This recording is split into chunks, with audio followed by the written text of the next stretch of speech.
الحمدللہ رب العالمین والعاقبۃ للمتقین والصلاة والسلام علی سید الانبیاء والمرسلین وعن نبی ہریرۃ رضی اللہ تعالی عنہ قال قال رسول اللہ صلی اللہ علیہ وآلہ وسلم انما جعل الامام لیؤتم بہ۔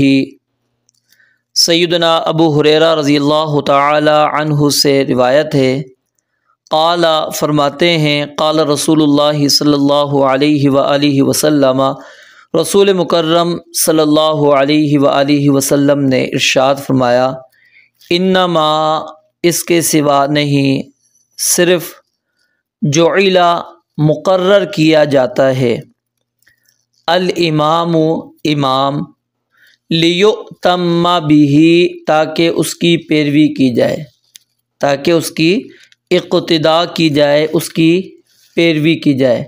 فَإِذَا كَبَّرَ، پس جب وہ تکبیر کہے یعنی اللہ اکبر کہے، فَكَبِّرُوا، پس تم اللہ اکبر کہو، تکبیر کہو، وَلَا تُكَبِّرُوا، اور تم اللہ اکبر نہ کہو، حَتَّى يُكَبِّرَ، یہاں تک کہ وہ اللہ اکبر کہہ دے۔ دوبارہ دیکھیں، فَإِذَا كَبَّرَ، پس جب وہ اللہ اکبر کہے، فَكَبِّرُوا، پس تم اللہ اکبر کہو۔ اب تم نے اللہ اکبر کب کہنی ہے وہ غور کریں، وَلَا تُكَبِّرُوا، اور تم اللہ اکبر نہ کہو، حَتَّى يُكَبِّرَ، یہاں تک کہ وہ اللہ اکبر کہہ لے، یعنی جب تک وہ اللہ اکبر نہیں کہتا تو تم نے اللہ اکبر نہیں کہنا۔ یہ مسئلہ آگے میں آپ کو انشاءاللہ سمجھاتا ہوں۔ وَإِذَا، اور جب رکع، وہ رکوع کرے، فَارْكَعُوا، پس تم بھی رکوع کرو، وَلَا تَرْكَعُوا، اور تم رکوع نہ کرو، حَتَّى يَرْكَعَ، یہاں تک کہ وہ رکوع کر لے، یعنی جب تک وہ رکوع نہیں کر لیتا تم نے رکوع نہیں کرنا۔ وَإِذَا قَالَ، اور جب کہے، سَمِعَ اللَّهُ لِمَنْ حَمِدَ، ٹھیک ہے، جب وہ یہ کہے، فَقُولُوا، پس تم کہو، رب اللہم ربنا لک الحمد۔ وَإِذَا سَجَدَ، اور جب وہ سجدہ کرے، فَاسْجُدُوا، پس تم بھی سجدہ کرو، وَلَا تَسْجُدُوا حَتَّى يَسْجُدَ، اور تم سجدہ نہ کرو یہاں تک کہ وہ سجدہ کر لے، یعنی جب تک وہ سجدہ نہیں کرتا تو تم نے بھی سجدہ نہیں کرنا، اس کے سجدے کرنے کے بعد تم نے سجدہ کرنا ہے۔ وَإِذَا صَلَّى قَائِمًا، اور جب وہ نماز پڑھائے، قائمًا، کھڑے ہو کر، فَصَلُّوا قِيَامًا، پس تم نماز پڑھو کھڑے ہو کر۔ وَإِذَا صَلَّى قَاعِدًا، اور جب وہ بیٹھ کر نماز پڑھائے، فَصَلُّوا قعوداً اجمعین، پس تم سب بھی بیٹھ کر ہی نماز پڑھو۔ رواہ ابو داود وہذا لفظہ، اس حدیث کو امام ابو داود رحمۃ اللہ علیہ نے روایت کیا ہے اور یہ الفاظ بھی انہی کے ہیں۔ وَأَصْلُهُ فِي الصَّحِيحَيْن، اور اس کی جو اصل ہے وہ کہاں پر ہے؟ صحیحین کے اندر موجود ہے۔ تو امام ابن حجر رحمۃ اللہ علیہ نے ابو داود کے حوالے سے اجمعین کے الفاظ نقل کیے ہیں، لیکن جو مطبوعہ ابو داود ہے، اسی طرح صحیحین ابن حبان اور مسند احمد میں وہ کیا ہے؟ اجمعون ہے، وہ اجمعین کے بجائے الفاظ کیا ہیں؟ اجمعون، یعنی گرامر کے اعتبار سے اگرچہ دونوں درست ہیں لیکن مصادر اور مراجع میں سیدنا ابو ہریرہ رضی اللہ تعالیٰ عنہ سے جو حدیث مروی ہے اس میں کیا ہے؟ اجمعون ہے۔ اور اسی طرح سبل السلام کے جو مصنف ہیں انہوں نے بھی اس الفاظ کو نقل کرنے کے بعد لکھا ہے، ٹھیک ہے، کہ اکثر الروایات جو ہیں وہ کس کے اوپر ہیں؟ اجمعون کے اوپر ہیں۔ اسی طرح امام بخاری نے سیدنا ابو ہریرہ رضی اللہ تعالیٰ عنہ سے جو حدیث مروی ہے اس حدیث کو حمام عن ابی ہریرہ اور الاعرج عن ابی ہریرہ کی سند سے لائے ہیں، اور دونوں سند کے اندر جو الفاظ ہیں وہ کیا ہیں؟ اجمعون ہی ہیں۔ اسی طرح امام ترمذی، امام مسلم نے سیدنا انس رضی اللہ تعالیٰ عنہ سے جو حدیث نقل کی ہے اس میں بھی اجمعون ہی کے الفاظ ہیں، یعنی ہم نے یہاں پر کیا پڑھا؟ اجمعین، لیکن دیگر جو مطبوعہ کتب ہیں اس میں الفاظ کیا ہیں؟ اجمعون کے الفاظ ہیں، باقی گرامر کے لحاظ سے دونوں الفاظ درست ہیں، کوئی مسئلہ نہیں ہے۔ اس حدیث مبارکہ کے اندر جو مسئلہ بیان ہوا ہے ہم اس پر غور کرتے ہیں۔ سب سے پہلے اس حدیث مبارکہ کے اندر جو مسئلہ بیان ہوا ہے وہ کیا ہے؟ فرمایا انما جعل الامام لیؤتم بہ، کہ امام صرف اور صرف اس لیے مقرر کیا جاتا ہے، امام صرف اور صرف اس لیے بنایا جاتا ہے کہ لیؤتم بہ، تاکہ اس کی اقتداء کی جائے، تاکہ اس کی پیروی کی جائے، تاکہ اس کی اتباع کی جائے، اس کے پیچھے پیچھے چلا جائے۔ امام اس لیے نہیں بنایا کہ امام مقرر ہو گیا، آپ جماعت کے اندر شامل ہو گئے اور اپنی منمانی کرتے پھریں، نہیں۔ انما جعل الامام لیؤتم بہ، نبی مکرم علیہ الصلوۃ والسلام نے فرمایا کہ امام کو مقرر ہی اس لیے کیا جاتا ہے، ٹھیک ہے، تاکہ اس کی اقتداء کی جائے۔ اب یہاں پر جو امام بنایا گیا ہے، یہاں پر اس کی خلقت مراد نہیں ہے، تخلیق مراد نہیں ہے کہ مثال کے طور پر میں امام ہوں تو میرا پوری شخصیت اتباع کے قابل ہے، یہ مراد نہیں ہے، بلکہ یہاں پر مراد کیا ہے کہ جب آپ جماعت کے اندر نماز کے لیے کسی کو امام مقرر کر دیتے ہیں، وہ آپ کو نماز پڑھا رہا ہوتا ہے، تو اب آپ نے اس کو اپنا امام تسلیم کر لیا ہے، تو اب امام جب آپ نے اس کو بنا لیا تو اب اس کی کیا کرنی ہے؟ آپ نے اقتداء کرنی ہے، اس کے پیچھے پیچھے چلنا ہے۔ یہ نہیں ہے کہ آپ امام تو آپ جماعت کے اندر شامل ہوں لیکن امام سے آگے چلتے پھریں اپنی مرضی سے، امام رکوع میں جائے آپ کھڑے ہو جائیں، امام سجدے میں جائے آپ سجدہ کر کے فارغ ہو جائیں، یہ نہیں کام کرنا، بلکہ امام کی اتباع کی جائے گی، اقتداء کی جائے گی۔ اب اتباع اور اقتداء کس طرح کی جائے گی؟ یہاں پر اس حدیث کے اندر کچھ اس کی وضاحت آئی ہے، وہ کیا ہے؟ فَإِذَا كَبَّرَ فَكَبِّرُوا، کہ جب امام اللہ اکبر کہے تو تم بھی اللہ اکبر کہو۔ یعنی یہ الفاظ اس چیز کو واضح کر رہے تھے کہ ادھر امام نے شروع کیا اللہ اکبر، ابھی وہ شروع کر رہا اللہ اکبر، پورا نہیں بولا، آپ بھی پیچھے اللہ اکبر شروع کر رہے ہیں۔ نکلتا یہی ہے نا، جب امام تکبیر کہے گا تو تم بھی تکبیر کہو، لیکن نبی علیہ الصلوۃ والسلام نے اس کی وضاحت کر دی، وَلَا تُكَبِّرُوا، تم نے تکبیر نہیں کہنی، کب تک؟ حتیٰ یکبر، یہاں تک کہ امام تکبیر نہ کہے۔ اب امام کی تکبیر کیا ہے؟ اللہ اکبر، یہ پورا جو جملہ ہے یہ تکبیر ہے۔ اگر اس نے صرف کہا اللہ، آپ بھی پیچھے سے شروع ہو گئے تو ابھی تو اس کی تکبیر ہوئی نہیں، تو اس نے تو ابھی تو اللہ تعالیٰ کا جو ذاتی نام ہے وہ لیا ہے۔ اللہ اکبر کہے گا تو وہ تکبیر بنے گی نا۔ دیکھیں نا، آپ صرف اللہ کہتے ہیں، لفظ اللہ آپ استعمال کر رہے ہیں، تو اللہ اللہ کو کوئی بندہ بھی نہیں کہے گا، یہ تکبیر ہے۔ جیسے سبحان اللہ، اس کے اندر بھی اللہ آ رہا ہے، الحمدللہ اس کے اندر بھی اللہ آ رہا ہے، اللہ اکبر اس کے اندر بھی آ رہا ہے۔ تو یہ پورا جملہ جب بنے گا سبحان اللہ تو تسبیح ہو جائے گا، ٹھیک ہے۔ الحمدللہ کہیں گے وہ اللہ تعالیٰ کی حمد و ثنا ہو جائے گی، اللہ اکبر کہیں گے پورا، پھر وہ تکبیر بنے گی۔ تو اس لیے فرمایا وَلَا تُكَبِّرُوا حَتَّى يُكَبِّرْ، کہ تم نے اس وقت تک تکبیر نہیں کہنی جب تک کہ امام تکبیر نہ کہہ دے۔ یہ آگے میں آپ کو مزید سمجھاؤں گا تھوڑا سا وضاحت کے ساتھ کہ مقتدی کی حالتیں کتنی بن جاتی ہیں، مقتدی کی جو حالتیں ہیں نا وہ کس طرح کی اور کس کس کیفیت میں بن جاتی ہیں، بلکہ ابھی ہی چلیں آپ کو میں بتلا دیتا ہوں تاکہ آپ کو بات سمجھنے کے اندر آسانی رہے۔ پہلی دیکھیں صورت یہ ہے کہ آپ نے جو علماء نے عقلی طور پر تقسیم کی ہے نا، یہ عقلی طور پر انہوں نے تقسیم کر کے بات سمجھانے کی کوشش کی ہے کہ امام کی متابعت واجب ہے، ٹھیک ہے۔ اس کی 4 صورتیں ہیں، ایک ہے کہ مسابقت، دوسری موافقت، تیسری متابعت، اور تو چوتھا کیا ہے؟ تخلف، ٹھیک ٹھیک، کہ مقتدی امام سے سبقت نہیں کرنی، امام سے کیا نہیں کرنی؟ سبقت۔ یعنی اگر وہ سبقت تکبیر تحریمہ میں ہوتی ہے، یعنی مقتدی نے سبقت کرتے ہوئے امام سے پہلے تکبیر تحریمہ کہہ دی تو اس کی اقتداء کی نیت ہو ہی نہیں، کیونکہ ابھی امام نے نماز شروع ہی نہیں کی، اس بندے نے پہلے ہی نماز شروع کر لی۔ جماعت کی نیت کہاں سے شروع ہوتی ہے؟ نماز جب امام شروع کرے گا، تو امام نے تو ابھی تک نماز شروع ہی نہیں کی، تو لہٰذا اس کا با جماعت وہ نماز شمار نہیں ہوگی، کیونکہ وہ امام سے سبقت کر چکا ہے۔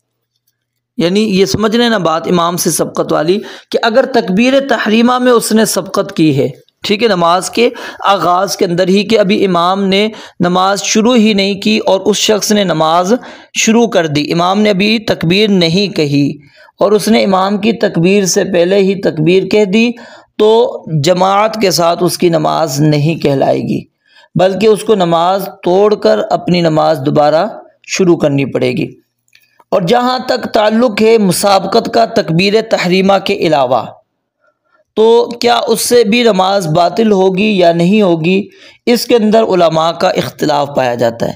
ایک قول یہ کہ اگر مقتدی نے پورا ایک رکن امام سے پہلے ادا کر لیا تو اس کی نماز باطل ہو جائے گی۔ مثال کے طور پر امام کے رکوع میں جانے سے پہلے ہی وہ رکوع کر کے فارغ ہو جائے گا، یعنی ابھی امام رکوع میں گیا ہی نہیں، وہ بندہ رکوع میں چلا گیا اور امام ابھی رکوع میں آیا نہیں تھا، وہ بندہ ابھی رکوع میں تھا، رکوع سے اٹھ چکا ہے، امام اس کے بعد آیا ہے، تو اب اس کی کیا ہو جائے گی؟ نماز باطل ہو جائے گی۔ سمجھ آ رہے ہیں؟ کیونکہ وہ امام کے رکن سے پہلے رکن ادا کر چکا ہے۔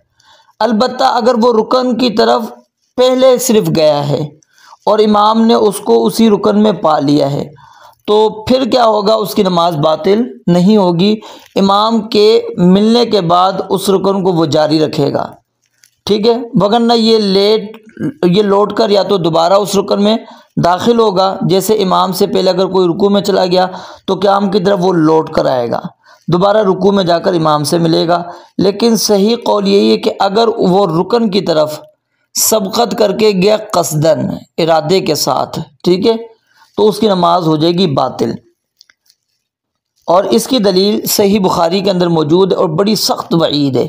رسول اللہ صلی اللہ علیہ وسلم نے فرمایا کہ جو امام سے پہلے سجدے سے سر اٹھائے، اس کو اس بات سے ڈرنا چاہیے کہ اللہ تعالیٰ اس کی شکل، اس کا سر گدھے جیسا بنا دے، ٹھیک ہے، تو اس لیے یہ بڑی سخت وعید ہے، امام سے آپ نے سبقت نہیں کرنی بلکہ امام کے پیچھے پیچھے چلنا ہے۔ جہاں تک تعلق ہے اذکار کا، جیسے ہم رکوع کی دعا پڑھ رہے ہیں، سجدے کی دعا پڑھ رہے ہیں، تشہد پڑھ رہے ہیں یا پھر ثنا وغیرہ پڑھ رہے ہیں، تو اس کے متعلق امام سے متأخر ہونا لازم نہیں ہے، ٹھیک ہے، مقتدی کا امام سے متاخر ہونا لازم نہیں، کیونکہ ہمیں پتہ ہی نہیں ہے کہ امام نے ثنا پڑھ لی ہے یا نہیں پڑھی، ابھی پڑھے گا کیا ہے، یا رکوع میں اس نے کون سی دعا پڑھی ہے، سجدے میں کون سی پڑھی ہے، تو اس کے اندر کیا ہے، اگر آپ امام سے پہلے پڑھ رہے ہیں کوئی حرج نہیں ہے۔ اور دوسری صورت یہ ہے کہ مقتدی تمام اقوال اور افعال میں امام کے موافق ہو، ٹھیک ہے، موافقت، ایک ہم نے پڑھا نا مسابقت، وہ صورت میں نے آپ کو بتلا دی کہ مسابقت ہم نے نہیں کرنی، اگر ہم نے تکبیر تحریمہ میں مسابقت کی نماز باطل، اگر رکن کے اندر ہم نے مسابقت کر لی ہے تو پھر اس کے اندر تفصیل میں نے آپ کو بتلا دی، جان بوجھ کے کیا ہے تو نماز باطل ہے، اگر جان بوجھ کے نہیں کی ویسے ہو گئی ہے تو پھر اگر امام کو اسی حالت میں پا لیتا ہے تو پھر اس کی نماز درست ہے، نہیں تو واپس وہ لوٹ کر پھر اس حالت میں آئے گا۔ اب دوسری صورت ہے موافقت کی، کہ مقتدی تمام اقوال میں اور تمام افعال میں امام کے موافق ہوگا، تو اس صورت میں اگر موافقت تکبیر تحریمہ میں ہے تو مقتدی کی نماز منعقد نہیں ہوگی، کیونکہ امام کا نماز میں داخل ہونا تکبیر تحریمہ کی تکمیل کے بعد ثابت ہوتا ہے کہ یہ امام بن چکا ہے، کیونکہ اس کی تکبیر تحریمہ مکمل ہو چکی ہے۔ اور مقتدی کی اقتداء جو ہے اس کا ثابت ہونا امام کی نماز کے انعقاد کے بعد ہوگا۔ اگر مقتدی نے امام کے ساتھ ہی تکبیر کہہ دی تو اس کا امام کی نماز میں داخل ہونا ثابت نہیں ہوگا، کیونکہ ابھی تک خود امام کا امام ہونا ثابت نہیں ہوا، تو اس لیے تکبیر تحریمہ میں موافقت کی صورت میں مقتدی کی نماز کیا ہو جائے گی؟ باطل ہو جائے گی۔ تکبیر تحریمہ کے علاوہ جو دیگر اقوال ہیں، افعال ہیں، اس کی موافقت کے بارے میں علماء کے دو اقوال ہیں، ایک تو ہے کہ مکروہ اور دوسرا حرام، ٹھیک ہے۔ لیکن اگر ہم حدیث کے ظاہر کو دیکھتے ہیں تو موافقت بھی کیا ہے، حرام ہوتی ہے، جیسا کہ حدیث کے اندر ہے کہ حتی یکبر حتی یرکع حتی یسجد، ٹھیک ہے۔ تو یہ اس بات کی دلیل ہے کہ جب تک امام کے افعال، امام کے اقوال، ٹھیک ہے، جو امام نے افعال ادا کیے ہیں یا اقوال ادا کیے ہیں، وہ اس کے بعد آپ نے کرنا ہے۔ جب تک اس کے افعال اور اقوال نہیں ہو رہے، اس کے ساتھ ساتھ آپ کر رہے ہیں، تو یہ کیا ہوگی، حرام ہوگی۔ تو موافقت کے اندر بھی آپ کو بات سمجھ میں آ گئی ہوگی۔ تیسری صورت ہے جو اس حدیث مبارکہ کے اندر ہم نے پڑھی، وہ کیا ہے، انما جعل الامام لیؤتم بہ، کہ امام اس لیے مقرر کیا گیا ہے تاکہ اس کی اتباع کی جائے، اقتداء کی جائے، متابعت کی جائے۔ تو اس کی صورت کیا ہے کہ مقتدی ہر قول اور فعل کو امام کے اس قول اور فعل کو پورا کرنے کے فوراً بعد کرے، یعنی جیسے امام تکبیر تحریمہ کہہ لے تو فوراً تکبیر تحریمہ کہے، جیسے ہی وہ رکوع میں پہنچے تو یہ بھی فوراً رکوع میں پہنچے، تاخیر نہ ہو، ٹھیک ہے۔ تو یہی افضل اور اولا بات ہے، اور حدیث کے اندر جو الفاظ ہیں اس میں یہی بات کی گئی ہے کہ امام کی ہم نے کیا کرنی ہے، متابعت کرنی ہے۔ چوتھی صورت ہوتی ہے امام سے پیچھے رہنا، ٹھیک ہے۔ اگر تو یہ پیچھے رہنا کسی عذر کی بنا پر ہے تو اس میں کوئی حرج نہیں ہے، جیسے کسی کو امام کی آواز سنائی نہیں دی، یا امام رکوع میں چلا گیا تو معلوم ہوتے ہی اس نے تکبیر کہہ کر یہ بھی رکوع میں چلا گیا، کوئی مسئلہ نہیں۔ تو یعنی 4 صورتیں ہم نے یہاں پر پڑھی ہیں، کس کی، مقتدی کی، مقتدی کی، کہ امام کے ساتھ آپ نے مسابقت نہیں کرنی، امام کے ساتھ موافقت بھی نہیں کرنی، ٹھیک ہے۔ امام سے پیچھے بھی نہیں رہنا، بلکہ امام کی کیا کرنی ہے، متابعت کرنی ہے، امام کی کیا کرنی ہے، متابعت کرنی ہے۔ تو متابعت امام کیا ہے، یہ واجب ہے۔ تو نبی مکرم علیہ الصلوۃ والسلام نے فرمایا کہ انما یہ جو کلمہ ہے یہ حصر کا ہے، ٹھیک ہے۔ یہ اس کے اندر یہ بات واضح ہو گئی کہ شرعی طور پر اللہ رب العالمین نے امام اس لیے تمہارا مقرر کیا ہے، لیؤتم بہ، تاکہ اس کی اقتداء کی جائے، اور یہ اقتداء اس کی ظاہری اقتداء ہے، یعنی اعضاء و جوارح میں، ٹھیک ہے۔ بعض علماء کہتے ہیں ظاہری اور باطنی دونوں قسم کی اقتداء مراد ہے، یعنی کہ امام اور مقتدی کی نیت بھی ایک ہوگی، یہ بات ان کی درست نہیں ہے، کیونکہ پچھلی جو حدیث ہم نے یزید بن اسود والی پڑھی اس کے اندر ظاہر ہے جو بندہ گھر پہ نماز پڑھ کر آئے گا اس کی وہ جب ہم نفل شمار کریں گے، جن علماء کے نزدیک وہ نفل شمار ہوگی، تو پھر کیا ہوگا، امام کی نیت کیا تھی، فرض کی، اور مقتدی کی نیت کیا ہے، نفل کی ہے۔ تو یہاں پر مطابقت نہیں آ رہی۔ اور آگے بھی سیدنا معاذ رضی اللہ تعالیٰ عنہ کی حدیث آئے گی، وہ فرض نبی علیہ السلام کے پیچھے پڑھ کر آتے تھے، پھر قوم والوں کو آ کر پڑھاتے تھے، اب ان کی نفل ہوتی تھی، پیچھے پڑھنے والے سارے فرض ہوتے تھے۔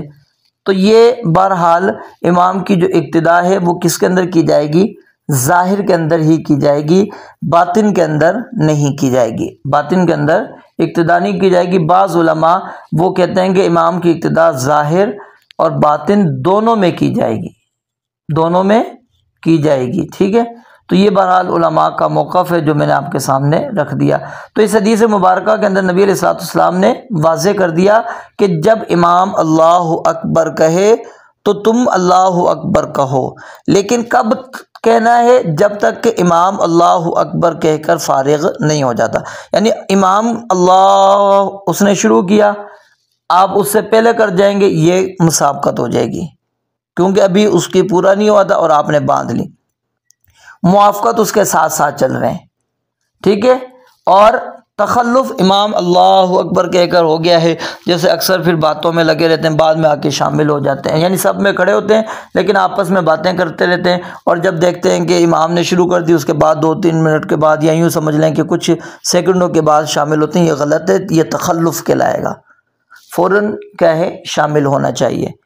اور متابعت میں کیا ہے کہ امام وہ اگلے رکن کے اندر چلا جائے، وہ کام کر لے، اس کے بعد آپ نے وہ کام کرنا ہے، کیونکہ صحابہ کرام رضوان اللہ علیہ مجمعین وہ نبی مکرم صلی اللہ علیہ وسلم کی اس طرح اقتداء کیا کرتے تھے کہ جب تک نبی علیہ الصلوۃ والسلام اپنے سر مبارک کو سجدے میں نہیں رکھ لیتے تھے، صحابہ کہتے ہیں کہ ہم سجدے کے لیے نہیں جھکتے تھے۔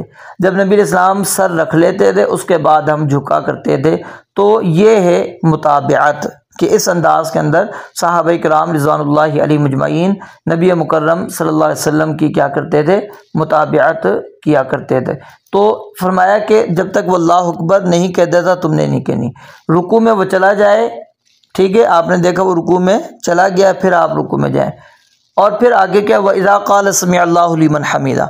یہاں سے بعض لوگوں نے یہ دلیل پکڑی ہے کہ امام صرف کیا کہے گا؟ سمیع اللہ لمن حمیدہ کہے گا، ربنا ولک الحمد نہیں کہے گا، اور مقتدی اس نے سمیع اللہ لمن حمیدہ نہیں کہنا، اس نے کیا کہنا ہے؟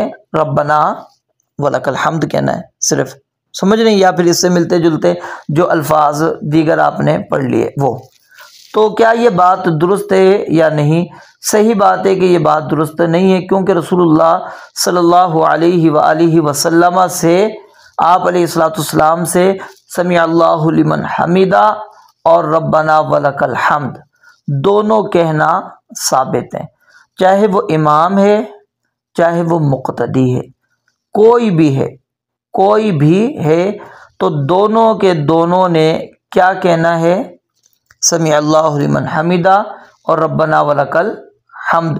اور یہی موقف کیا ہے؟ راجح موقف ہے، درست موقف ہے۔ اور اگر آپ غور کریں اس حدیث کے اندر ہی ذرا دیکھیں، آپ نے پہلی تکبیر کا تو کہہ دیا نا، ٹھیک ہے، رکوع میں جاتے وقت تو یہ نہیں کہا کہ رکوع میں جاتے وقت ظاہر امام نے تو اللہ اکبر کہنا ہے کہ تم نے کہنا ہے نہیں کہنا، یہ وضاحت نہیں کی، تو اس کا مطلب کہ رکوع میں جاتے ہوئے امام وہ کیا نام ہے مقتدین اللہ اکبر نہیں کہنی، لیکن ادھر کہتے ہیں سب۔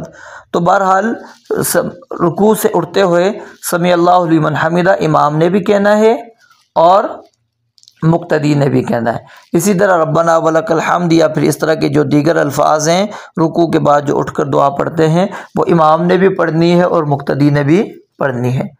اور اس کے بعد ایک اور مسئلہ یہاں پر بیان ہوا ہے کہ وَإِذَا صَلَّى قَائِمًا فَصَلُّوا قِيَامًا، کہ جب امام کھڑے ہو کر نماز پڑھائے تو تم بھی کھڑے ہو کے پڑھو، جب امام بیٹھ کر نماز پڑھائے تو تم بھی بیٹھ کر ہی نماز پڑھو، ٹھیک ہے۔